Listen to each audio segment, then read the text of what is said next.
Welcome to Advent of Tessellations 2025.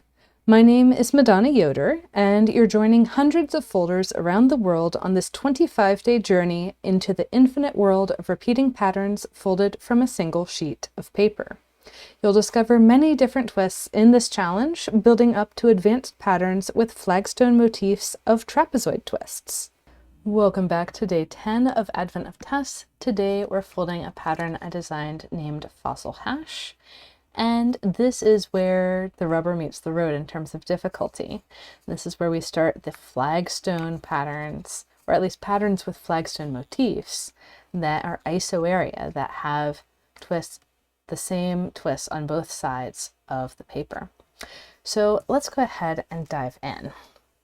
I've got my 24 grid division triangle grid on a hexagon of Skytone.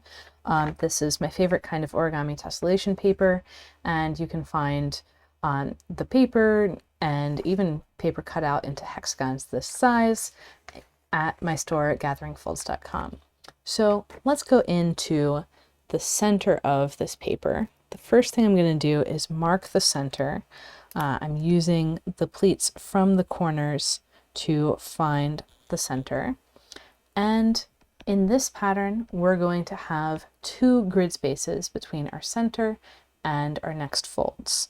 For setting up our first rhombus on this side of the paper, I'm going to have my mountain fold along that space, two spaces from the center, and then that is going to be the one that will continue as the through line of the twist.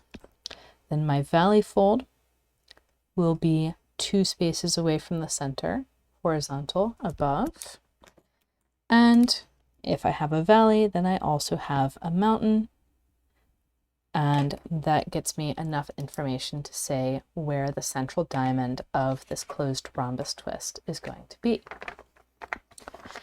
If I was doing this without drawing on the paper, I would be finding the pleat with the valley fold, two spaces from the center, and saying, okay, that valley fold hits the edge, two spaces from the corner.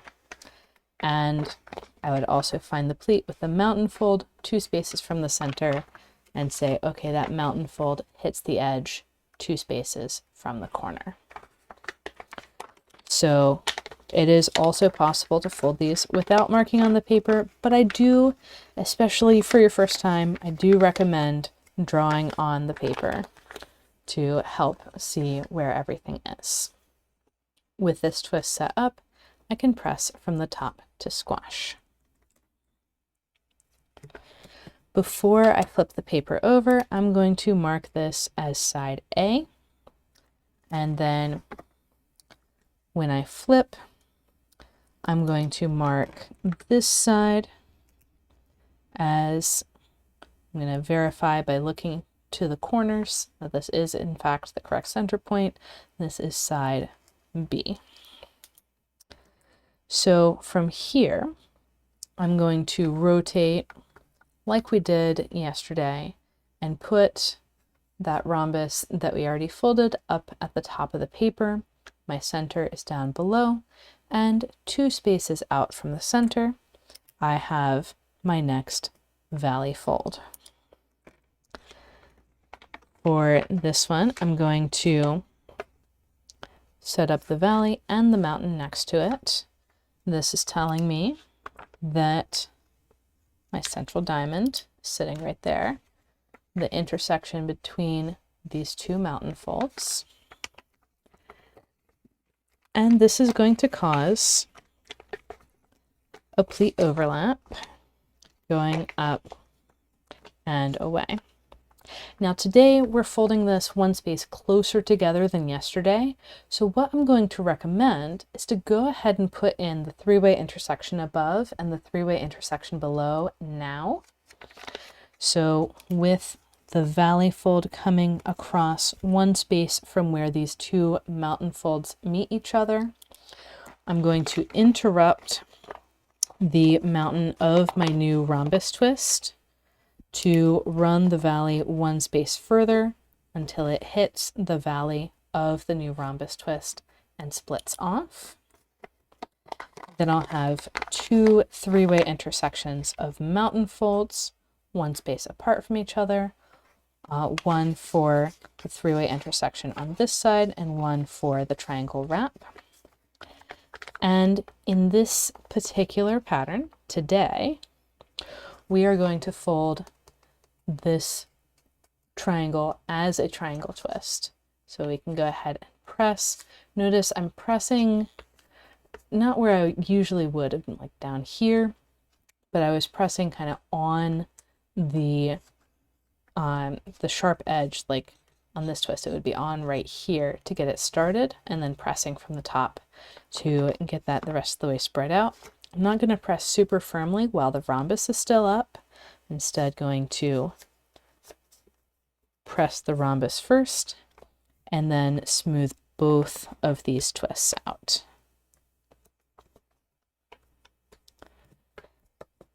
And this point right in here is kind of prone to some slight imperfection. You can see that my triangle is not quite coming all the way to the grid intersection. The three-way intersection on the other side, I'm not turning into a triangle twist this time. I'm leaving it for the next ring around the center. And the reason why I'm doing this, I'll switch views here. The reason why I'm doing this is because in the crease pattern, we have all these twists. They're all connected along their pleats. But you can simplify that to a tiling where you have 6 rhombi around the center, and we have these overlaps. And in these overlaps, one of the 2 twists, one of the 2 three-way intersections gets turned into a triangle twist, and the other stays as a rhombus, but we can't fold the rhombus all the way yet because that would make a jagged edge. We're going for a smooth edge as we work our way around. So we'll do everything inside of this boundary first, and then add on everything outside, which will involve finishing these rhombus twists. So this is something that you find in with the crease pattern downloads when you sign up at training.gatheringfolds.com/advent. These tile pages have the symmetries. So you'll see 3-fold symmetry around the center and around each of the triangle twists, one on each side of the page. And they have these boundaries, which are the boundaries of folding in one layer around the center. You can't really see these boundaries in the crease pattern, which is why it's important to also look at the tiling view to see what's really going on under the hood. So coming back to our pattern, I'm going to flip back to the A side, and I'm going to ignore the three-way intersection. I'm going to rotate so that rhombus slit from the rhombus I just made is down below. And I'm going to put in my new rhombus twist.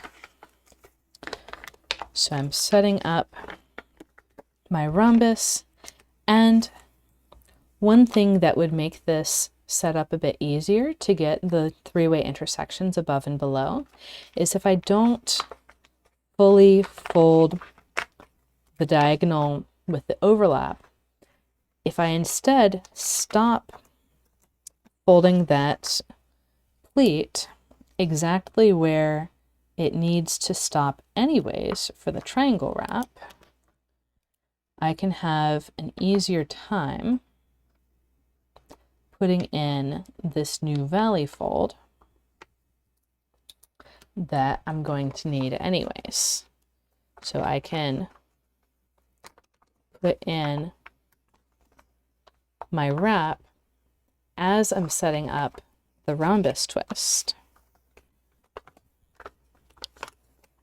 And once again, we're going to be squashing the rhombus and the triangle that's on the same side as the rhombus. And here's a hint, if you want to work ahead, the difference between today's pattern and tomorrow's is which triangle you squash. So in tomorrow's pattern, this is going to turn into a rhombus, and the one on the back is going to be the triangle. So that's the difference between the two patterns. We're going to take this and flip over. Now I have my new rhombus. Again, I've got this spacing, 2 spaces out from the center, or valley fold coming right to the end of the rhombus slit. This one is causing a pleat overlap down below, but it's kind of out of the way and we can ignore it. And here, once again, it's going to be easier to set up those 2 3-way intersections of mountains, the triangle, the 3-way intersection, or rather the closed triangle twist and the triangle wrap, if I stop my mountain fold and valley fold, but mostly the mountain fold of my new rhombus, 1 space out from the corner of the rhombus, and running that back in slow motion. So actually, let's go from here.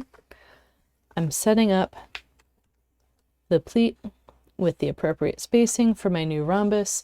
One thing to keep in mind if you're doing this without marking on the paper, I'd said for the first twist that you can reference things to the corner.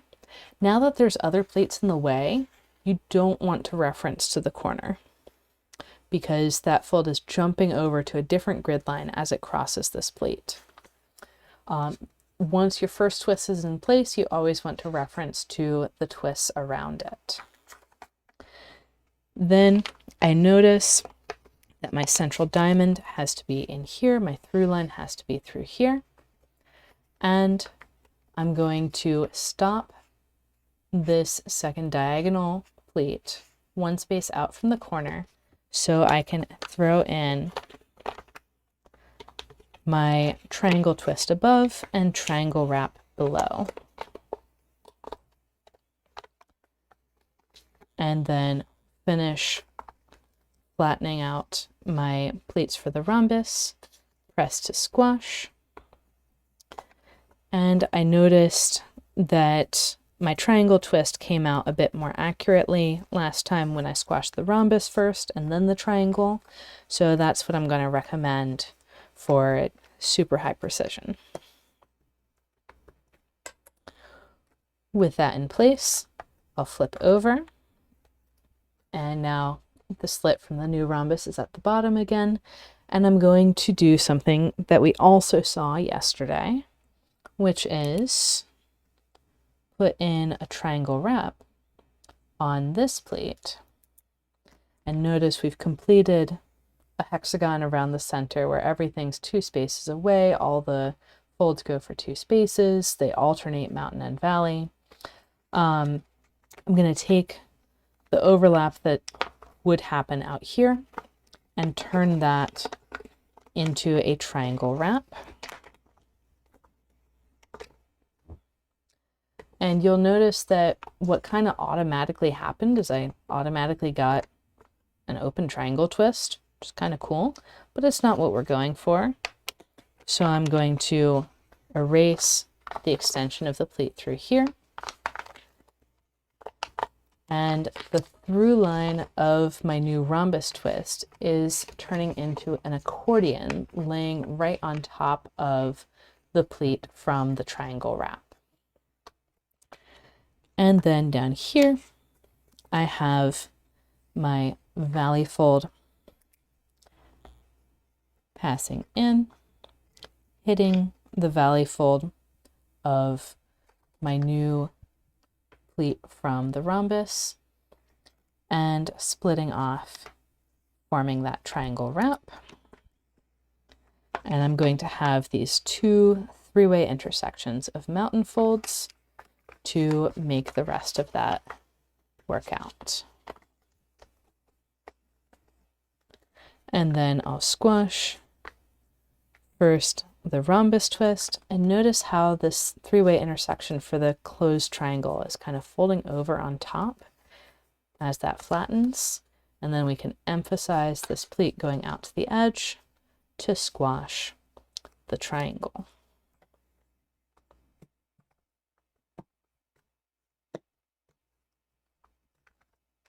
So now we're most of the way around the center the first time, and we're going to flip over, and here we did a triangle wrap, and it needs to become a full rhombus twist.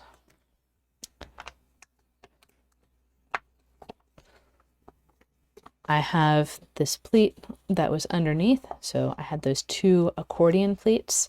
The one underneath is the familiar one that we're used to setting up with the triangle above, triangle wrap below.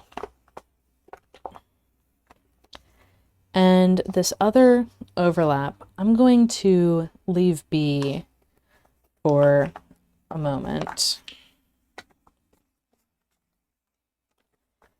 and get my rhombus squashed and my new triangle twist squashed.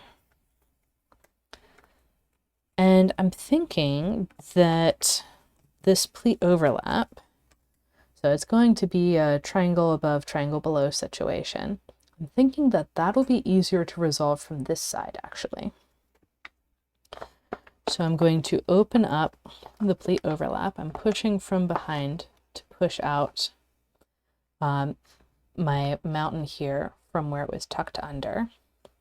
And what I'm going to do is set up a three-way intersection of mountains around this grid intersection so that my mountain fold goes one space from this pleat of the rhombus and goes right under the corner of the rhombus. So if I close the pleat from the rhombus on top, you can see this mountain is going right under that corner.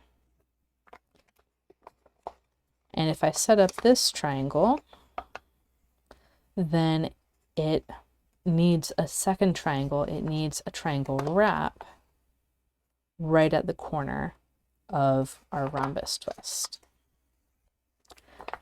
The triangle that I set up on this side is going to lay down flat. So we're going to let that lay down, and I'll flip to the opposite side. And now there's two triangle wraps in a row. I'll take the one that's going to share an edge with a rhombus and press that one flat. So we went around and we got our 6 rhombus twists. We got 6 triangle twists, 3 on each side, and we set up 6 triangle wraps. So the triangle is what fits inside of the border, and it'll turn into a full rhombus in just a moment. This is the power of using tie links. It's fantastic, and I always use it whenever I'm facing hard problems. So now we're going to take that lower triangle wrap. So we just squashed this one up above. We're going to take that lower one and we're going to turn it into a closed rhombus twist. So that's going to mean sending the through line out this way, causing a pleat overlap, and sending the second diagonal down through here, one space away from this existing mountain, but not crossing any pleats. That'll just be really dense. Up here, what I want to do is, you see how this valley is hitting this mountain at 60 degrees. So we always measure the direction between the twists that they're coming from. That means that I need a compound wrap. And so I can bounce my valley across the mountain and then bounce again when it hits the valley below. So I'll have these 2 three-way intersections of valleys. I'll also have 2 three-way intersections of mountains, 1 grid spacing removed, and that will all lay down flat.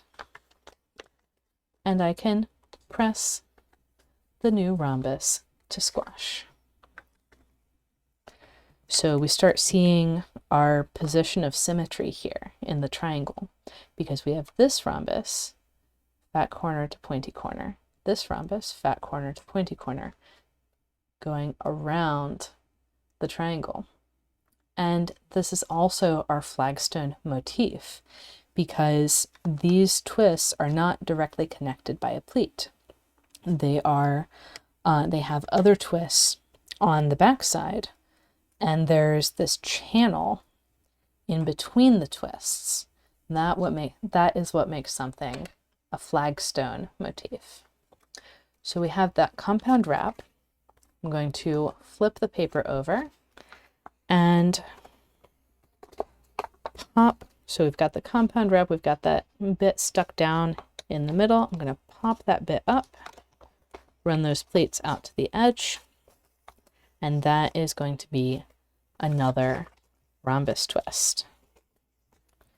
Oh, and as for ordering, so this pleat that came through really dense, I'm going to tuck the new pleat inside of the old one, just because we're working around in this direction and we want to work with this one first before the one that I tucked inside. And with that rhombus set up, we can press to squash.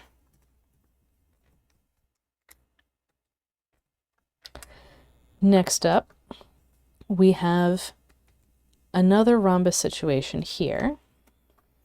It's one of our three-way intersections. And let's see what happens. Okay, yeah, that does work out. We can avoid half of the flips. So we can go ahead and do as much as we can on this side before flipping to the other side. You'll notice that this pleat looks like it's going to head straight back through the existing twist, but we can do a compound wrap and get out of it. So we're going to take this pleat coming out of the fat corner of the rhombus, and I'm going to poke on the valley fold so that jumps up, and I'm going to erase where the mountain was. So now the mountain is where the valley was. The valley is one space further down, and I can wrap in here. You see there's this little diamond with two sides in valley folds and two sides in mountain folds. That is one of the characteristic signs of a compound wrap. And then on this end, the valley fold of this pleat shifted down one space. So now there's two spaces between the mountain and the valley. So that's a compound wrap into a double depth pleat. Getting into some advanced wraps here. And then over here we have this overlap. The pleats are hitting at 60 degrees. So I'm going to also do a compound wrap, just like the one we saw before, except a different handedness because we're on the opposite side. And press to squash. Yeah, I've got to be careful when I say just like the one that we did before, because I know that you mathematicians are out there and will call me on it. So we've got these two new rhombus twists on this side of the paper. I'm going to flip over. I'm going to grab the one that has the double depth pleat. So flipping over. And I'm going to turn this into a closed rhombus twist. Looking from this side, I've got that point that's sunk down in. I'm going to pop that up. And as I do that, this double depth pleat splits into one single depth pleat for the twist down below, and a second single depth pleat. So these mountains are one space apart and valleys on opposite sides for the new rhombus twist. And press to squash. So for these two pleats that are only one space apart, the layering doesn't matter for the mechanics of the pattern, but you might want to tuck the pleat on the inside so that the rhombus twist shows up and isn't half covered, or a third covered-ish. And from there, we can go to our next compound wrap and pop the corner up, or pop this grid intersection up, rather, and press to squash the twist. And then we have our three-way intersection that is going to turn into our next rhombus twist. We will have a compound wrap above. So this one we have a classic compound wrap, lots of space, nice bold zigzag of both mountain and valley folds.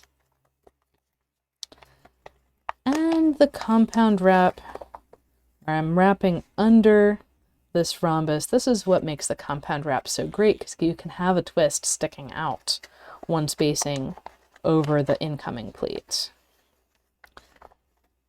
And I adjust the pleat coming out of the fat corner of the rhombus, and this causes a double depth pleat under the skinny corner. So dense spacing makes everything a little bit more complicated. And one of the great things about these patterns is that they can be done with more space between them. I am pretty certain. Haven't actually drawn it out or done it, but I'm pretty certain that with these, the spacing is flexible. You just need to match the spacing on the triangle to the spacing of the center. So we put in our new rhombus that caused two compound wraps. Then we'll flip the paper over and resolve first one compound wrap,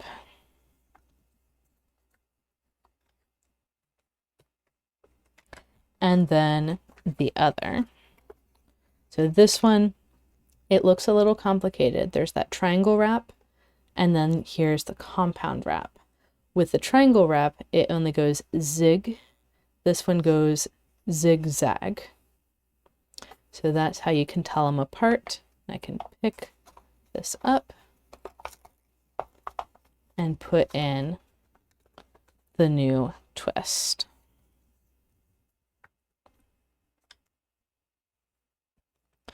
And those are the steps that we're going to do. We're going to put in a rhombus twist with a compound wrap on either side. And again, you could flip the paper over, do this rhombus, cause more wrapping over here, flip back, do this rhombus, cause a wrap over here, flip over, do that rhombus, ad nauseum. But this way, you work as much as you can while you're on one side of the paper, and then you flip over and work as much as you can on the other side. So I set up that rhombus with the two compound wraps, flip over, and turn first one,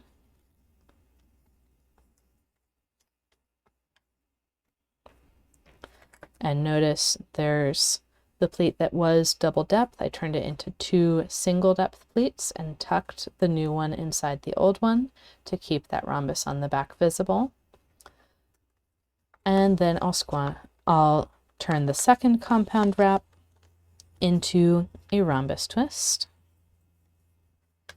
And by the way, I do have a tutorial video on a pattern that I call Isoarea Ivy. It's also named Eric's Pajarita, that uses the same structure, but is easier to fold because the groups of twists, so let's say these three rhombi that all connect to the triangle, in the pattern I'm talking about, the triangle is on the same side as the 3 rhombi connected to it. So there are lots of different patterns that could be folded in this structure, in this tiling. So I folded the 2 rhombi from those compound wraps, and now it's time to make more compound wraps with our new rhombus twist.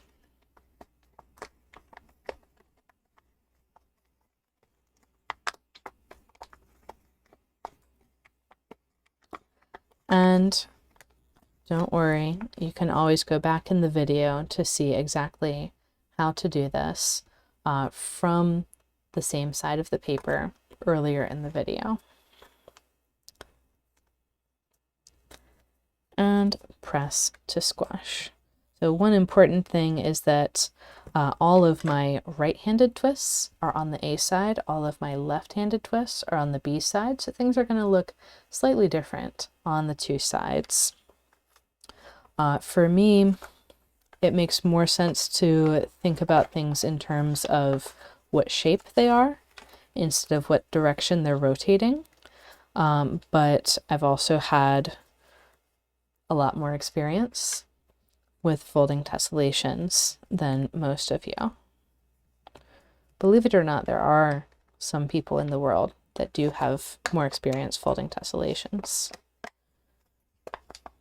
It may or may not be true for long. We'll see.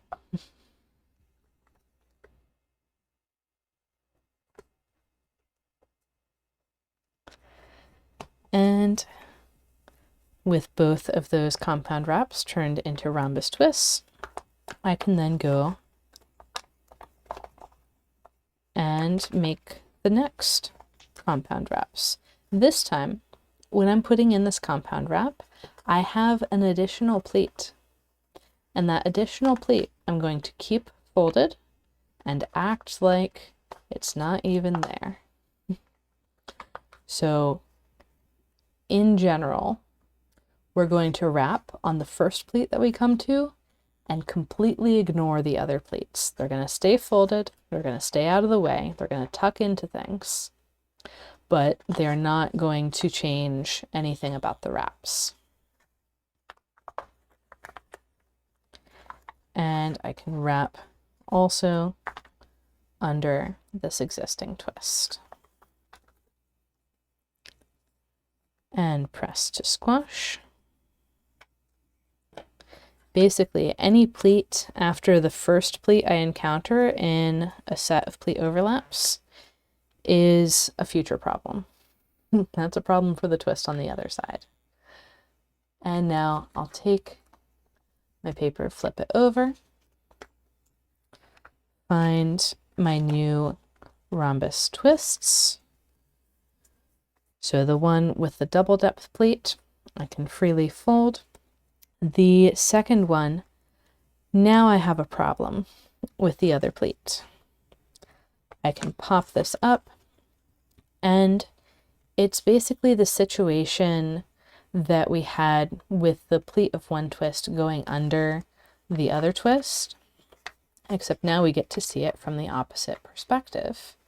So right here, I have my new rhombus twist with its central diamond on these 2 grid triangles. The valley fold for my diagonal pleat is going to come down, and it's not even going to get a chance to go a second grid spacing. Instead, it's going to jump down to the valley. So this is going straight and this is jumping down. Notice there's 2 triangles in between these 2 lines. And it's going to make a 3-way intersection in there. My mountain fold is going to defect. It's, instead of going in this direction, parallel to this pleat, it's going to jump 1 grid direction over. So it can be parallel to this fold in here, and then it will make a 3-way intersection, 1 grid space removed from the 3-way intersection of valleys. This forces a valley fold to come in through here. And that is 2 spaces away from this mountain. The mountain stays in place and everything folds down flat.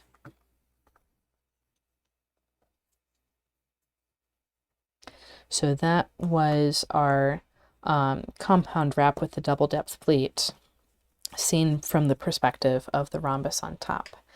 Basically, we just folded this rhombus as if it was a closed trapezoid, which we will see in the next few days. So we're going to then take that wrap, flip the paper over, and pop that out into a closed rhombus twist. And that gets us to the end of today's pattern. So with fossil hash, we have, and by the way, the name fossil hash comes from my geology days, where you can have a limestone rock that is just full of fossilized like bones and like tiny marine creatures. And the whole rock basically is fossils. So it's a bunch of fossils mashed together, heated and cooked until it turns into rock. With bits of sediment in between. But this pattern, like, it's got all its spiky bits, and they're kind of, it's like, is this a 1 bit or is this 1 bit? They're overlapping. It's just a lot of things going on in this pattern. And with the backlighting, we'll see some of those stars, that star in the center, like we were seeing in the dense version of yesterday's pattern. And